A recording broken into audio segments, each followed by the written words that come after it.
होगी, जहां राम भक्ति होगी, राम कथा होगी, जहां सत्संग होगा, जहां प्रभु के ज्ञान का, सिमरन का, नाम का आचरण हो रहा होगा, मैं अदृश्य रूप में वहां पर उपस्थित रहूंगा। और जो प्रभु की शक्ति हनुमान जी के रूप में हमारे बीच भी अदृश्य रूप में उपस्थित हैं, अगर आंख मूंद कर सच्चे मन से इस धुन को लगाएंगे तो वही शक्ति हमारे भीतर महसूस होगी। राम धुन लागी गोपाल धुन लागी, राम धुन लागी गोपाल धुन लागी।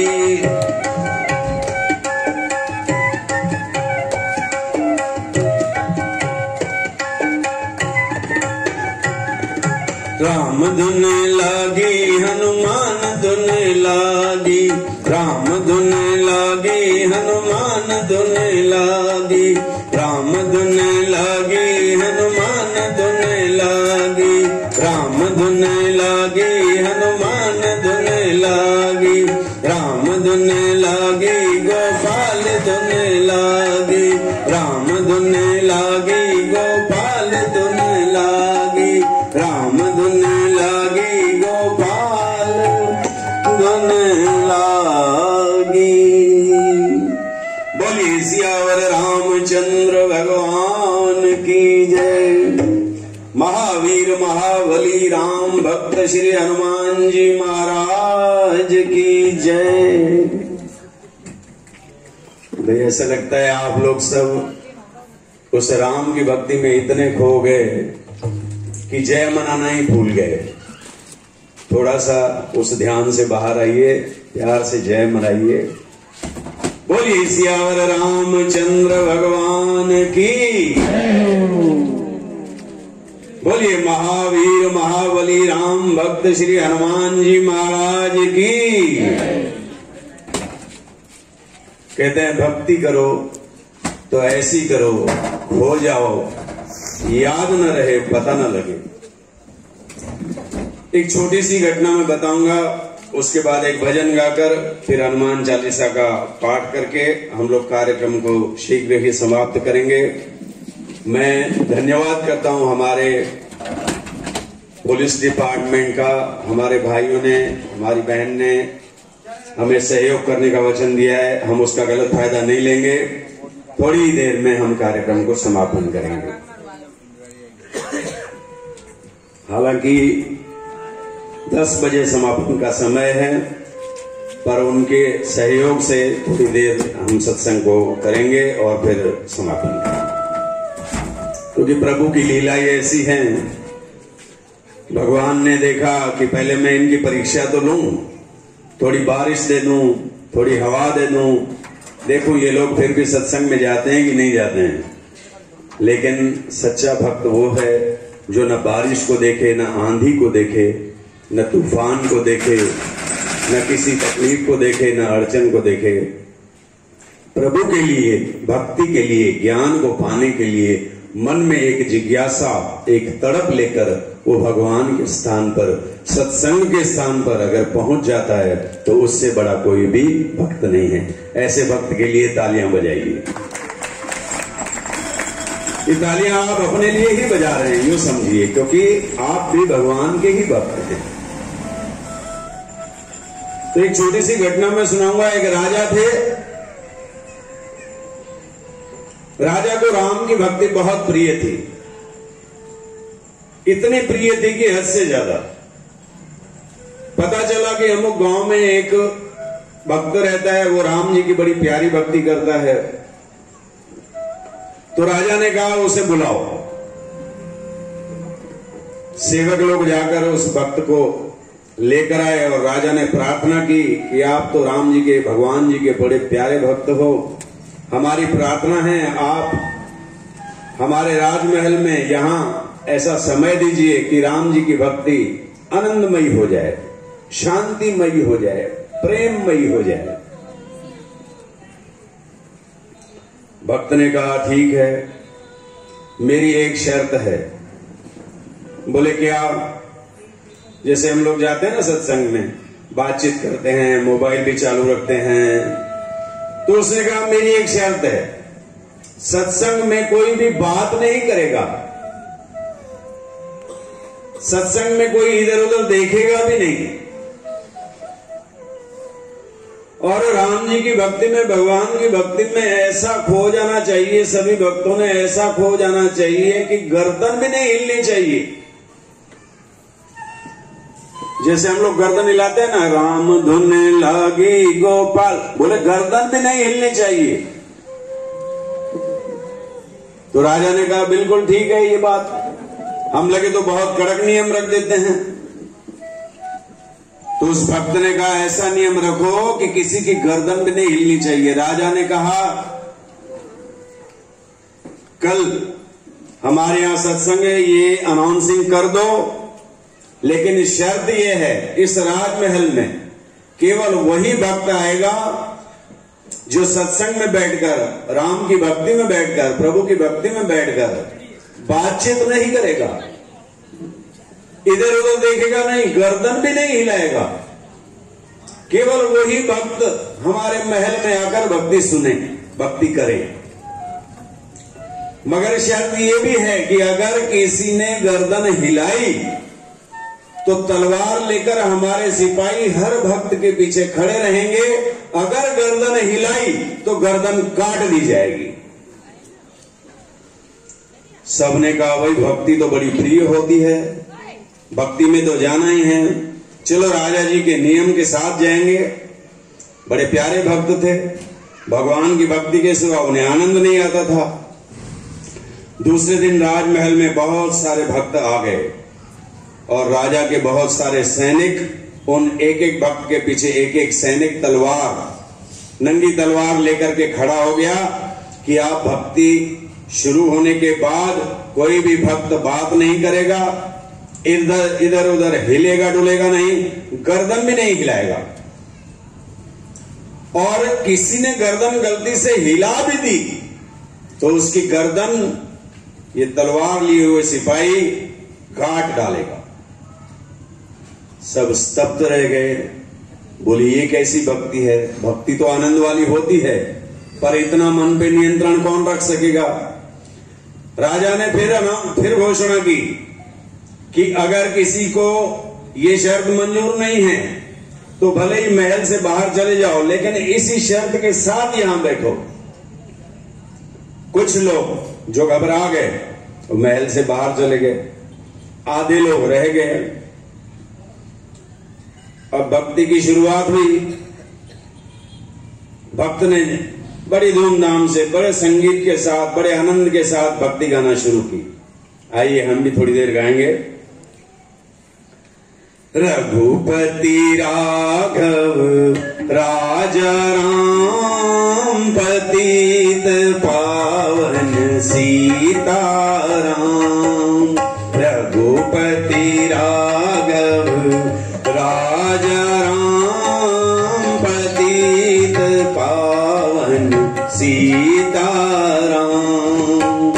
आप भी गाइए। और यहाँ कोई तलवार लिए हुए नहीं खड़ा है, यहाँ तो प्रभु की कृपा है। जो मन से गाएगा, मन से प्रभु में लेव लगाएगा, लिंक लगाएगा, उसी को लाभ मिलेगा। यहाँ आप गर्दन भी ला सकते हैं, आनंद भी ले सकते हैं, मुख से गा सकते हैं। बड़े प्रेम से गाइए, बड़ी श्रद्धा से गाइए।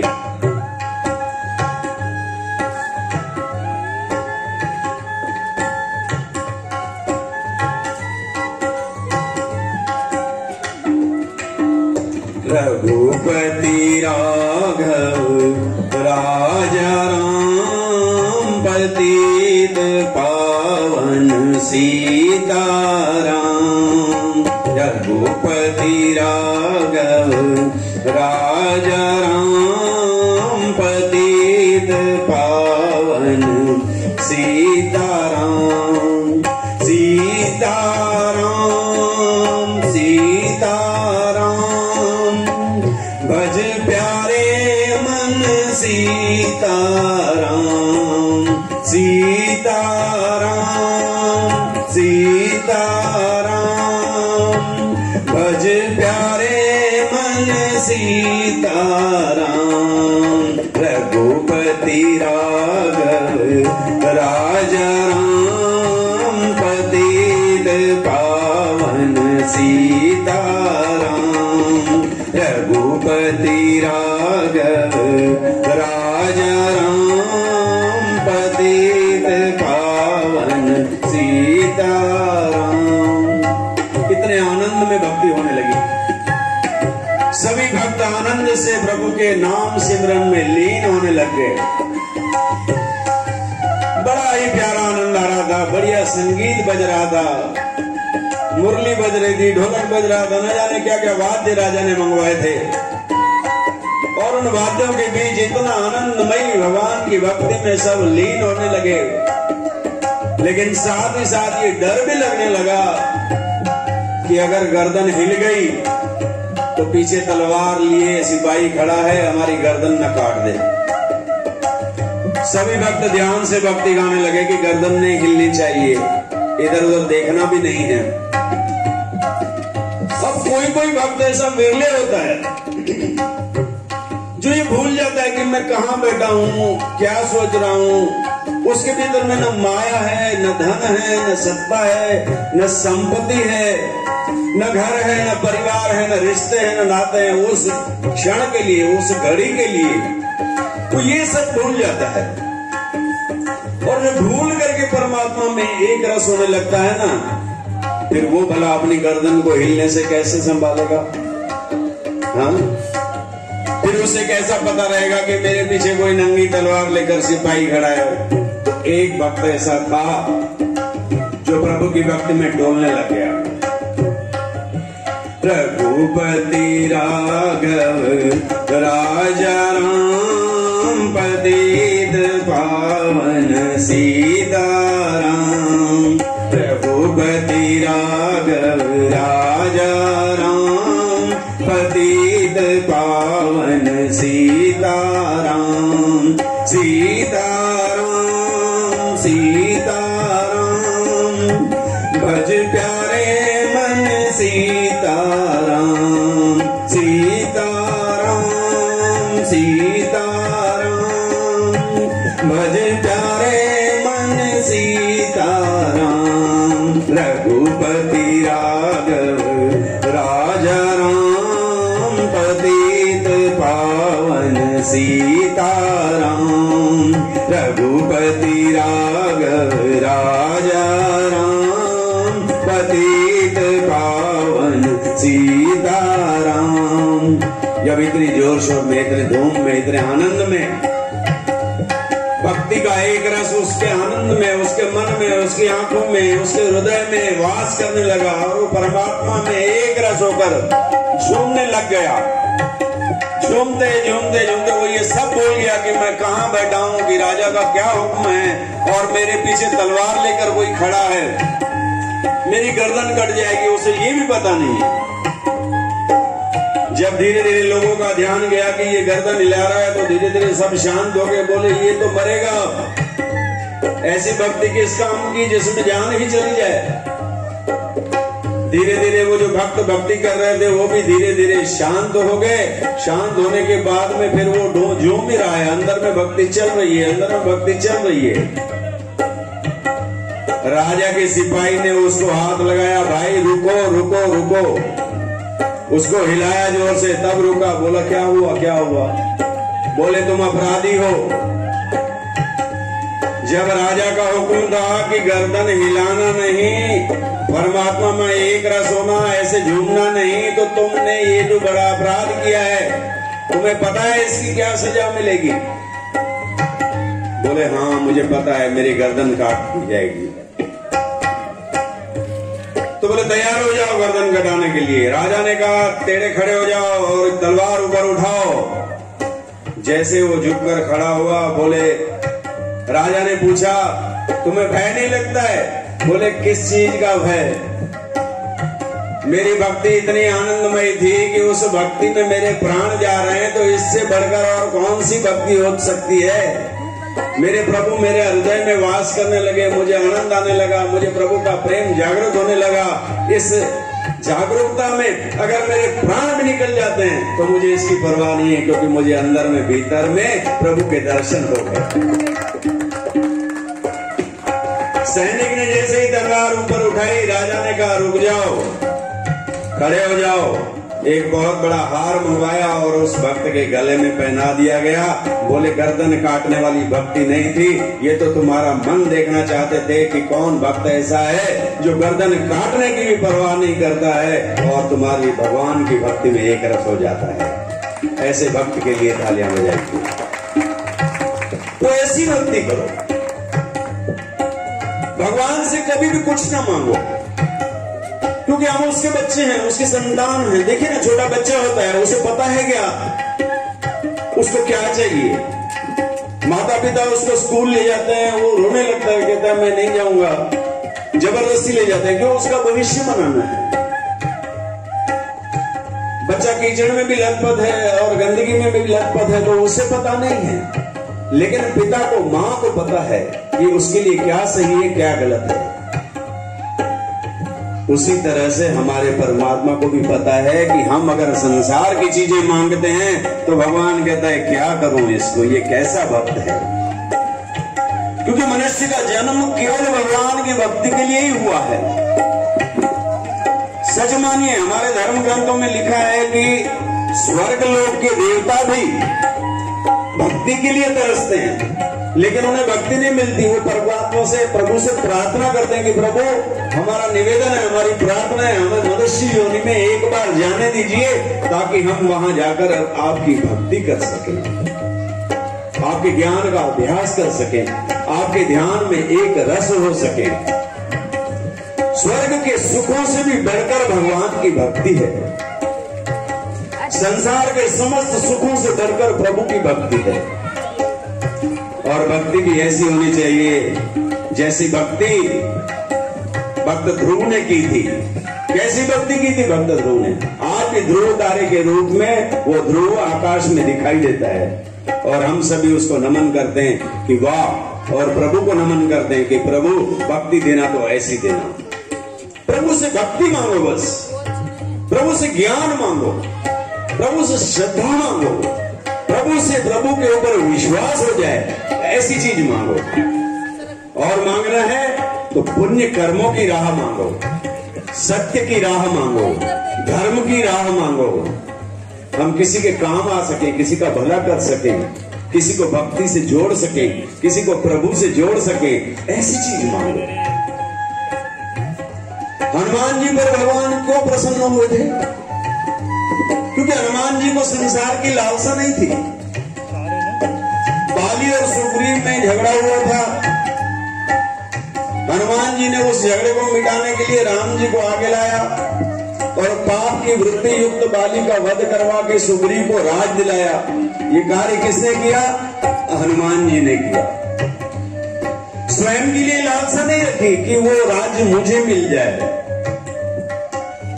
हनुमान जी मां सीता के पास जब लंका में गए तो वहां क्या हुआ?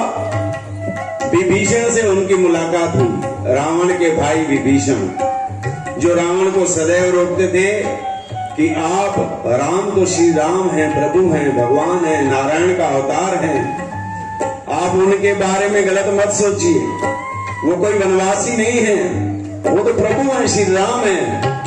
आप मां सीता को लौटा दीजिए और उनसे क्षमा मांग लीजिए। लेकिन रावण का अहंकार उसे ऐसा नहीं करने देता था। विभीषण को हनुमान जी ने मंत्र दिया कि आप राम जी के मंत्र का जाप करो और आप प्रभु की शरण में आ जाओ। जब राम जी की महिमा वो गाने लगे, रावण को समझाने लगे, तो रावण ने अपने भाई को, विभीषण को लात मारकर लंका से निकाल दिया। और हनुमान जी के कहने पर विभीषण राम जी की शरण में आए। और राम जी की शरण में आने के बाद क्या मिला उनको? रावण के वध के बाद लंका का राजा विभीषण को बना दिया गया। ये है राम जी की शरण, ये है राम जी की भक्ति। मगर हनुमान जी ने लालसा नहीं रखी कि मुझे कोई राजपाट मिले, जब राम जी अयोध्या वापस पहुंचे 14 वर्ष के वनवास के बाद, तब हनुमान जी से पूछा कि आपने तो मेरे समस्त कार्य भक्ति रूप सेवा रूप करके संपन्न कर दिए, अब आपको कौन सा राज्य दूं? आप भी किसी राज्य के राजा बन जाओ।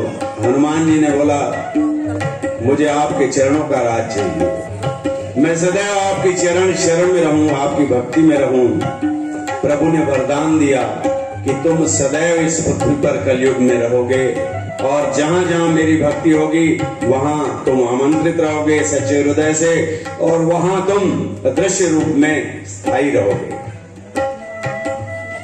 भक्ति करनी है तो प्रहलाद जैसी करो। ऐसी भक्ति की प्रहलाद ने, ऐसी भक्ति की कि मां लक्ष्मी को नारायण से आग्रह करना पड़ा कि प्रभु, ऐसे भक्त के लिए तो आपको अवतार लेकर उसकी रक्षा करने के लिए जाना पड़ेगा। और भगवान नारायण हिरण्यकश्यप के रूप में प्रहलाद की भक्ति से प्रसन्न होकर अवतार लेकर प्रहलाद की रक्षा की। ऐसी भक्ति होना। भक्त कुछ ना मांगे, कुछ ना चाहे, भगवान को सब पता है कि क्या चाहिए भक्त को, भक्त के लिए मैं क्या करूं, और भक्त को क्या चाहिए कि मैं भगवान के लिए क्या करूं। भगवान क्या चाहते हैं, भगवान क्या है, भगवान का स्वरूप क्या है? भगवान का स्वरूप है सत्य स्वरूप, भगवान का स्वरूप है ज्ञान स्वरूप, भगवान का स्वरूप है धर्म स्वरूप, भगवान का स्वरूप है श्रद्धा स्वरूप, भक्ति स्वरूप, ज्ञान स्वरूप। भक्त को भी भगवान के स्वरूप जैसा बनना चाहिए। भक्त के भीतर भी अगर सत्य आ जाए, भक्त के भीतर भी अगर धर्म आ जाए, भक्त के भीतर भी अगर भक्ति आ जाए, ज्ञान आ जाए, तो प्रहलाद से भी बड़ा भक्त बन सकता है, ध्रुव से भी बड़ा भक्त बन सकता है। मीरा ने क्या किया? कुछ नहीं मांगा। बच्ची थी 7 साल की, बारात जा रही थी, माँ से पूछा, बोले माँ ये क्या है? बोले बेटा ये बारात है। बोले वो कौन है जो घोड़ी पर बैठा है? बोले वो दूल्हा है। बोले कैसा दूल्हा है? बोले हाँ ये विवाह करने जा रहा है अपनी दुल्हन के साथ। बोले माँ मैं भी दुल्हन बनूंगी? बोले हाँ बेटा आप भी बड़ी हो जाओगी तो दुल्हन बनेगी। तो मेरा दूल्हा कैसा रहेगा? माँ ने भगवान कृष्ण की एक मूर्ति रखी थी वहां घर के मंदिर में, उठाकर मीरा के हाथ में दे दी। बोले ये लो बेटा, ये तुम्हारा दूल्हा है। और मीरा ने ऐसा प्रेम किया प्रभु से, ऐसा प्रेम किया, ऐसी भक्ति की। वो जब बड़ी हो गई, नौजवान हुई, तो माँ पिता को चिंता लग गई, ये तो भगवान की भक्ति में डूब गई है, इसका घर संसार कैसे बसेगा। फिर माँ पिता ने बहुत समझाकर राणा से मीरा का विवाह कर दिया, और राणा ने कहा कि तुम कृष्ण की नहीं हो, मेरी अर्धांगिनी हो, मेरी पत्नी हो। मीरा ने कहा तुम मेरा तन तो ले सकते हो, लेकिन मेरा मन केवल प्रभु के चरणों में है, केवल प्रभु की भक्ति में है। राणा नाराज हुए, बहुत समझाया, अंत में तंग आकर राणा ने विष का प्याला भरकर मीरा को दिया और कहा अगर यहाँ रहना है तो ये पीना पड़ेगा। मीरा ने उस प्याले को कृष्ण के नाम के साथ जाप करते हुए, उसमें कृष्ण का रूप देखते हुए झट से पी गई, और उस विष के प्याले ने भी उसे कुछ नहीं किया। उस मीरा के नाम पे तालियां बजाओ। भक्ति करो तो ऐसी करो। प्रभु एक क्षण में कण से मण बना देते हैं, कहां से कहां ले जाते हैं भक्त को। भक्त ने कभी सोचा भी नहीं होगा। भक्ति करनी है तो संत नामदेव जैसी करो, भक्ति करनी है तो संत एकनाथ जैसी करो, भक्ति करनी है तो उस मीरा जैसी करो जो अंत में महल छोड़कर संतों की टोली में तंबूरा बजाते हुए, कृष्ण का जाप करते हुए वृंदावन गई, और उस भक्ति में ऐसी डूबी कि वृंदावन की कृष्ण की मूर्ति में उसमें समा गई, और मीरा फिर किसी को दिखाई नहीं दी। भक्ति करनी है तो शबरी जैसी करो। 14 साल तक राम जी आने वाले हैं। मतंग ऋषि के यहाँ शबरी सेवा करती थी, घर से